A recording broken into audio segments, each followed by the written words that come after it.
હું શૈલેષ જરીવાલા, ભારતીય જનતા પાર્ટી કોષાધ્યક્ષ સુરત શહેર. 3 દિવસ હાલમાં જે મહાનગરપાલિકાની ચૂંટણી આવી છે તે અંગે આજે કાર્યાલય પર 3 દિવસ નિરીક્ષકો પધાર્યા હતા અને એમાં જે દરેક વોર્ડના દાવેદારો મળી કુલ 2062 ફોર્મ ભરાયા છે અને એમાંથી આજે એ દાવેદારી પૂર્ણ થયા બાદ અત્યારે સંકલન ચાલતી હોય છે અને શીર્ષક નેતૃત્વ જે નક્કી કરે એ પ્રમાણે જે નામો આવે છે તેને જીતવા માટે ભારતીય જનતા પાર્ટીના કાર્યકર્તાઓ જીવ તન મન અને ધનથી લાગી જાય છે. ગત વર્ષે 1900 થી વધુ ફોર્મ ભરાયા હતા અને આ વખતે 2062 ફોર્મ છે. મૂંઝવણ છે જ ભારતીય જનતા પાર્ટીનું કેડર બેઝ પાર્ટી છે અને શીર્ષક નેતૃત્વ જે નામો નક્કી કરે છે એને જીતાડવા માટે બધા કટિબદ્ધ હોય છે અને એમાં મંદી પડે છે.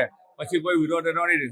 ટિકિટ માંગી દરેકનો હક છે અને એ હક ભારતીય જનતા પાર્ટી દરેકને આપે છે અને પછી ભારતીય જનતા પાર્ટીમાં જે નામ આવે તેને જીતાડવા માટે બધા લાગે છે.